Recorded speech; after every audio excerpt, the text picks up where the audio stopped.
Good morning everyone. তো আজকে আমরা যে ভিডিওতে পার্ট 2 আলোচনা করব ডায়াবেটিসে। পার্ট 1 এ আমরা আলোচনা করেছিলাম ডায়াবেটিস কি, role of glucose and insulin, types of diabetes, symptom of diabetes. আজকে আমরা জানবো ডায়াবেটিসের বিভিন্ন কারণ। কি কারণে আমাদের ডায়াবেটিস হয়? আমরা একটা মূল কারণ জানি হচ্ছে আমাদের রক্তে যদি গ্লুকোজের পরিমাণ বৃদ্ধি পায় তখন তাকে আমরা বলি ডায়াবেটিস। এবার এই ডায়াবেটিসে গ্লুকোজের পরিমাণটা বৃদ্ধি পায় কেন? প্রথমে হচ্ছে ইনসুলিন রেজিস্ট্যান্স, টাইপ 2 ডায়াবেটিসের প্রধান কারণ। যেখানে কি হয়, পেশি, চর্বি এবং লিভারের কোষগুলো ইনসুলিনের প্রতি সঠিকভাবে সাড়া দেয় না। ফলে কি হয়, স্থূলতা এবং শারীরিক কার্যকলাপের অভাবে, অস্বাস্থ্যকর খাদ্যাভ্যাস এবং হরমোনের ভারসাম্যহীনতা এবং জেনেটিক্স কিছু কারণের জন্য কিন্তু আমাদের এই ডায়াবেটিস হয়। তারপরে হচ্ছে অটো ইমিউন রোগ, টাইপ 1 যে ডায়াবেটিস এবং এলএডিএ যে ঘটে, তখন ইমিউন সিস্টেম কি করে, এই অগ্নাশয়ের ইনসুলিন উৎপাদন যে কোষগুলো করে সেগুলোকে আক্রমণ করে। তখন সেই কোষগুলোকে যখন আক্রমণ করবে সেই কোষগুলোর কার্যক্ষমতা হারিয়ে যাবে। যখন কোষগুলোর কার্যক্ষমতা হারিয়ে যাবে সেগুলো গ্লুকোজকে কি করবে, সেই সেলের মধ্যে প্রবেশ করতে বাধা দিবে, অর্থাৎ রক্তে জমাট বেঁধে কি সৃষ্টি করবে, ডায়াবেটিস সৃষ্টি করবে। তারপরে হচ্ছে হরমোনের ভারসাম্যহীনতা। গর্ভাবস্থায় প্লাসেন্টা থেকে যে হরমোন নিঃসৃত হয় সেগুলো ইনসুলিন রেজিস্ট্রেশন সৃষ্টি করে, যার ফলে গর্ভকালীন ডায়াবেটিস হয়।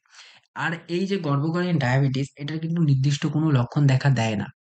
এটা মূলত ২৪ থেকে যে ২৮ মাস একটা গর্ভবতী মহিলার ব্লাড কি কালেকশন করে সেটাকে পরীক্ষা এবং সেলগুলো পরীক্ষার মাধ্যমে সেটা মনিটরিং করা হয়। তারপরেই বোঝা যায় যে তার ডায়াবেটিস হয়েছে কিনা।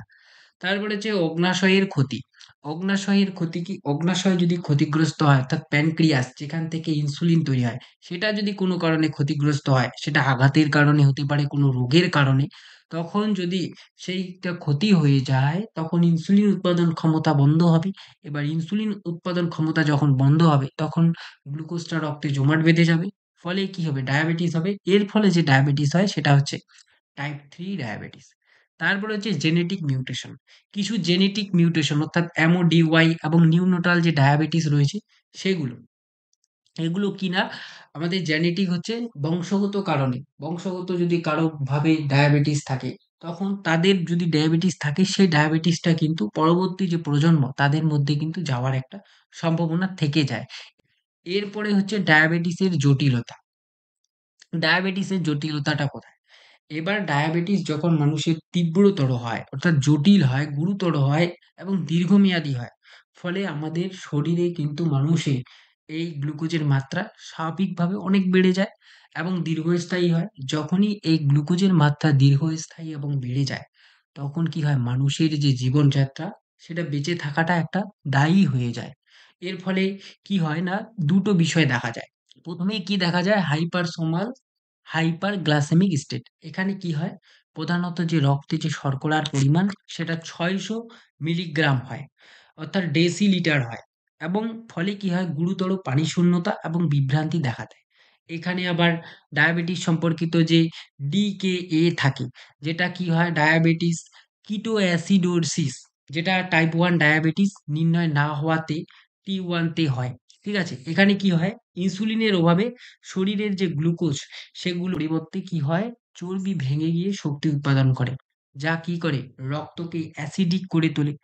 এরপরে হচ্ছে গুরুতর হাইপারগ্লাইসেমিয়া। এখানে কি হয়, রক্তে যে শর্করার মাত্রা যখন খুব কমে যায়, বিশেষত যখন ইনসুলিন ব্যবহারকারীদের মধ্যে, যারা কৃত্রিমভাবে ইনজেকশনের মাধ্যমে ইনসুলিন নেয়, তখন কি হয়, তাদের মধ্যে কিন্তু এই হাইপারগ্লাইসেমিয়া দেখা দেয়। অর্থাৎ লক্ষণ কি, ঝাপসা, দ্বৈত দৃষ্টি, আনাড়ি ভাব, বিভ্রান্তি এবং খিঁচুনি।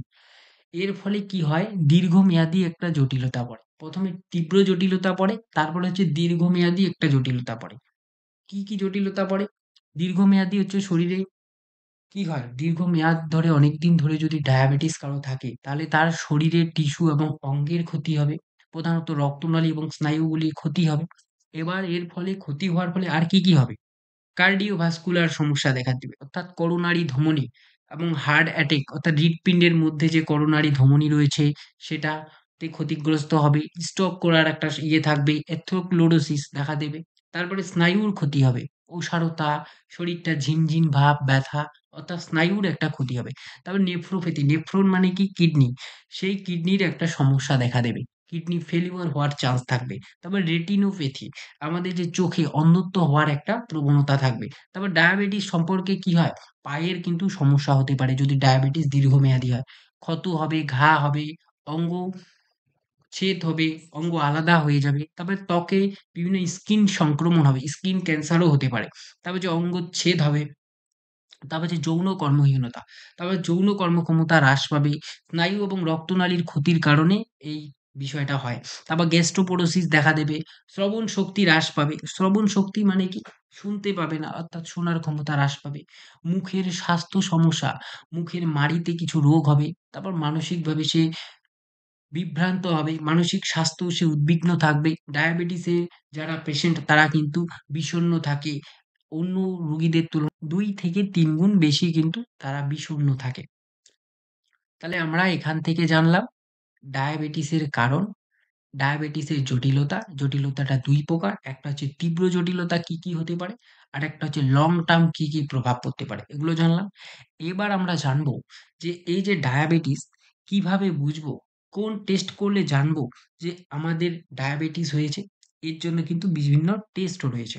১ম টেস্ট হচ্ছে ১ নাম্বার টেস্ট কি? Fasting blood glucose test. এখানে কি করা হয়?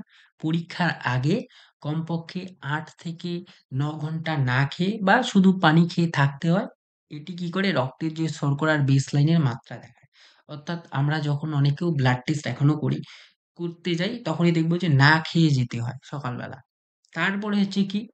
Random blood glucose test. এটা কি?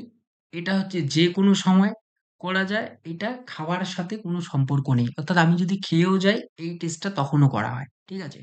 তারপরে হচ্ছে A1C টেস্ট বা HbA1c টেস্ট বা গ্লাইকেলেটেড হিমোগ্লোবিন টেস্ট। এখানে কি আমাদের সবাই জানি প্রত্যেকে আমাদের শরীরে হিমোগ্লোবিন রয়েছে। অর্থাৎ এই টেস্টের মাধ্যমে কি হয়? গত ২-৩ মাসে রক্তে যে গ্লুকোজের গড় মাত্রা কি রয়েছে সেটা জানা যায়। এটা কখন করা হয়? যখন লং টার্ম টেস্ট চেক করার জন্য এটা করা হয়। অর্থাৎ অনেকদিন ধরে যে যাদের ডায়াবেটিস দীর্ঘমেয়াদী তাদের ক্ষেত্রে কিন্তু এই টেস্টটা করা হয়। তারপরে আরেকটা টেস্ট হচ্ছে ওরাল গ্লুকোজ টলারেন্স টেস্ট।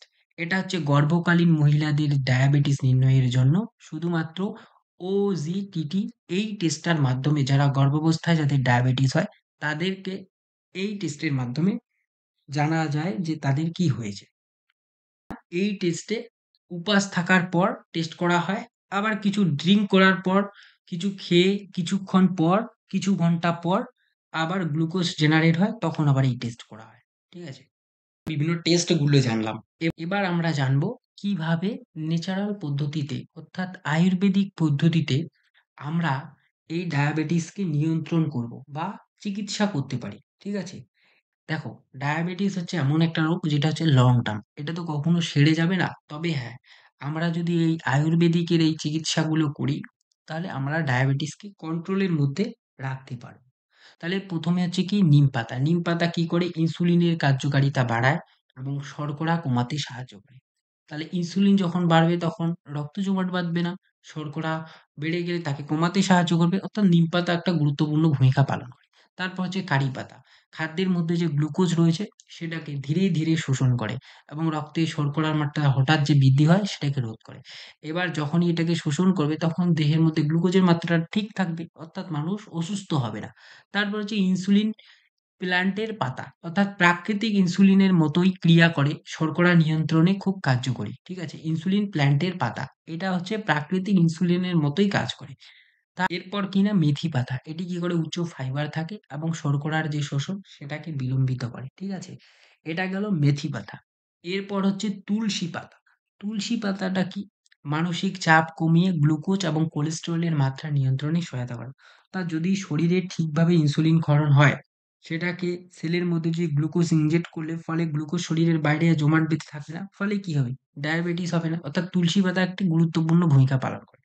তারপর যে করলা পাতা। করলা পাতাটা কি? এতে পলিপেপটাইড পি নামক এক প্রকারের উপাদান থাকে, যা ইনসুলিনের অনুরূপ। অর্থাৎ এই উপাদানটা সেটা ইনসুলিন নয়, কিন্তু ইনসুলিনের মধ্যে যে উপাদানগুলো থাকে, সেই কল্লা পাতার মধ্যে কিন্তু সেই উপাদানটা থাকে। যা কি করে আমাদের ডায়াবেটিস নিয়ন্ত্রণ করে। এরপরে আমরা জানবো, এগুলো তো আমরা জানলাম আয়ুর্বেদিক কিভাবে চিকিৎসা পদ্ধতির মাধ্যমে আমরা ডায়াবেটিসকে নিয়ন্ত্রণ করে রাখবো। এবার আমরা জানবো প্রতিরোধ বা প্রিভেনশন বলে। এখানে কি হয়? এগুলো হচ্ছে আমরা যদি দৈনন্দিন এই কাজগুলো করি বা এর মধ্য দিয়ে থাকি, তাহলে কিন্তু আমাদের ডায়াবেটিসকে নিয়ন্ত্রণ করতে পারবো। এগুলো হচ্ছে এক্সট্রা বিষয়, শুধু জানার জন্য।